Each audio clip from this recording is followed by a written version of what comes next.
কেতিয়া থৈছিলে? মই শুইছোঁ মহাৰাজৰ এসপ্তাহ আগত। আমি কিমান পইচা পাইছে আৰু? হয় নাই 1 টকাও। 1 টকা নাপালে? 1 টকা নাপালোঁ। কিহৰ পইচা থৈছিলে? এইটো মই হাজিৰা কৰা পইচা জমা কৰিছিলোঁ ঘৰত 2-1 টাকাকৈ কিবা কৰিম বুলি। তহঁতে সৰু ছোৱালীক ইয়াৰ বৰ্দাকাৰ ল'ৰাটোই ফোন কৰি গ'লা সৰু এটা অলপ পইচা এটা তুমিও কিবা এটা পাই থাকিবা চলি থাকিবা আহিবা। আপিও মোক ফোন কৰিলে বোলে দেউতা কিবা আছে থৈ দিয়া এটা চলি থাকিবা আৰু কাম বন নাই। সেই ভাবি ময়ো থলোঁ আপিও থলা খিনিয়ে আকৌ লগে থৈছোঁ তাইও থৈছোঁ ময়ো থৈছোঁ। তহঁতে তাৰ কেইদিনমান পিছত হৈছে মাৰা যায়। নাম কি আপোনাৰ? বাসুদেৱ বৰ্মন। কাৰ হাতত পইচাটো জমা দিছে?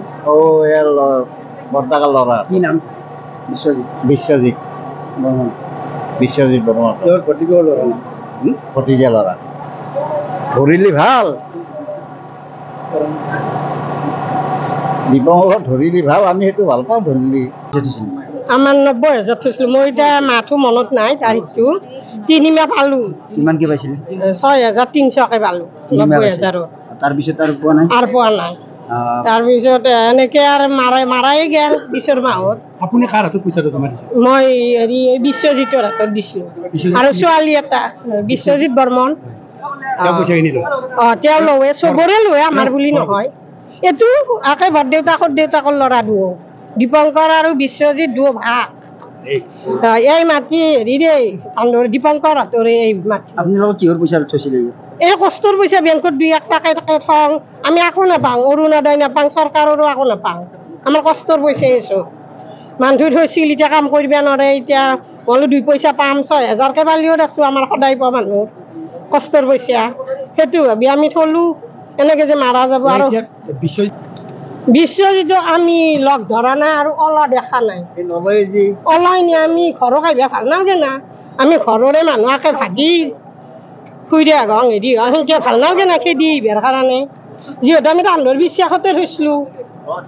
এতিয়া সেনেকৈ খেদি অহা নাই বোলো কি কৰে চাং কিজানি দিয়ে পিছত সেইটো ভাবি আছোঁ। আৰু এতিয়া আমি পথটোৱে ভাবি আছোঁ আমি ইমান হেৰি মানুহ গৰীব মানুহ ল'ৰা ছোৱালীৰ চাকৰি নাই পঢ়ি ঘৰত বহি আছে সেনেকৈ 2-1 পইচা পাম বুলি দেউতাকৰে ইনকাম এতিয়া আমি ঘৰখন চলিব লাগে এতিয়া কাম কৰিবও নোৱাৰে সেইকাৰণে ডাঙৰ ছোৱালীটোও থৈছি তাই গোটত লোন লৈ থৈছিল 10,000। কিমানমান মানুহ থৈছে? এই প্ৰায় মানুহ থৈছে মাজত কেইঘৰ মানে থোৱা নাই গোটেই গাঁওখনে থৈছে থনাই যদি ক'ৰবাত 6-7 ঘৰে থনাই বাকী থৈছে চবেই। তাৰমানে যিটো এই প্ৰবীণ বৰ্মনৰ তাক সি তাৰমানে ঘৰত যাই যে কৈ ইমান সুদ পাবা কিমান সুদ পাবা আমি কাম কৰা মানুহ তাৰপিছত সেনেকৈ কৈছিলে আমাৰো আহি পেলাই থলাক 90,000 টকা থৈ তাৰপিছত হেৰি কৰিলাক এই 2টা কিস্তি কিবা সুদ পালোঁ পাই তাৰপিছত কৈছে 3 মাহমান পিছত উলিয়াব পাৰিবা। তাৰপিছত কি হ'ল 3 মাহ নহ'লে বন্ধ হৈ পেলাই হেৰি হৈ গ'ল 90,000 থৈছিলোঁ এই কাম কৰি পেলাই সঞ্চয়ৰ পৰা উলিয়াই থৈ ক'ৰবাৰ পৰাই গতিকে সেনেকৈ থৈছিলোঁ। দীপঙ্কৰক কিন্তু দেখা নাই তেওঁ এই কোনে যোগাযোগ কৰি আছিলে? আমাৰ এই প্ৰবীণৰ ল'ৰাটো। কি নামটো কি আছিলে? বিশ্বজিৎ। কিমান থৈছিল আপুনি? মই 90,000 থৈছিলোঁ। 90,000 কি কেনেকৈ আপোনাৰ সঞ্চিত ধন? সঞ্চয়ৰ পৰাই আনি থৈছোঁ বেংকৰ পৰাই আনিব লাগে ইয়াতে দিছে আমাৰ এওঁ তাৰমানে এওঁ কৈছে যে সুত অলপ বেছি দিব মোক বেংকতো অলপ পাইছিল সেইখিনিও আনি পেলাই এতিয়া একেলগে 90,000 কৰি থলা। কোনে কৈছিলে? দীপঙ্কৰে কৈছে 1 লাখ মান কৰি থলি হ'ল তাৰপিছতে সেনেকৈ ক'লা কৰিলে 1 লাখ নাই দিয়া এইখিনি গোটাই উলিয়াই থুপৰি পেলাই থলোঁ কিবা এই অলপ ঘৰৰ কাম কৰিব খুজিছিলোঁ ৰুম এটা কৰিব খুজিছিলোঁ ক'লো বাৰিষা কৰিব নালাগে খল্লি মাহ কৰিবা সেইটো বুলি ইয়াতে থৈ দিলে ক'ৰবাত 4-6 মাহ থকাৰ পিছত উলিয়াই নিম উলিয়াই কাম কৰিম তাৰপিছততো হেৰি হ'ল বেংকটো বন্ধ হৈ গ'ল।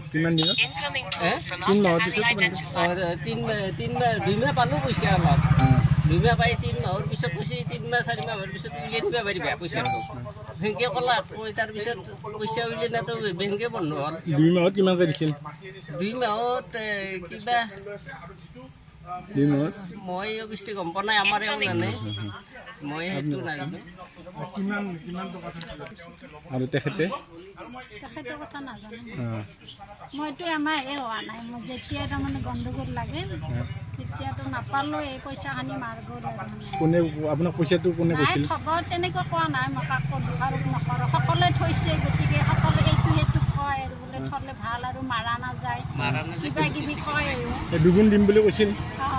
দুগুণ আপোনাক 7% দিম বুলি কৈছিল কিন্তু মই এবাৰো নাপালোঁ 2 মাহতে গুচি গ'ল নাই তাৰমানে এমাহ পিছত ওলোৱাৰ কথা আৰু ওলাই নিম বুলি চালোঁ আৰু লৈ গ'ল নাপালোঁ আৰু পলালে বিশ্বজিৎ পলালে কাক দিছিল পইচাখিনি আপুনি বিশ্বটো বিশ্বজিতেকে তেখেতৰ দীপাংকৰৰ থ্ৰু দি হৈছে কামটো হয় হয় গম নাপানো তেখেতে ইয়াতে আহি পেলাই এনেকুৱা কৰিব বুলি এতিয়া গাঁওখনৰ মানে দুখীয়া মানুহখিনিক মানে হেৰি হাৰাশাস্তি কৰিছে নাম কি আপোনাৰ যিকোনো খবৰৰ বাবে যোগাযোগ কৰক 7099017330 অথবা 7099017390 নম্বৰত।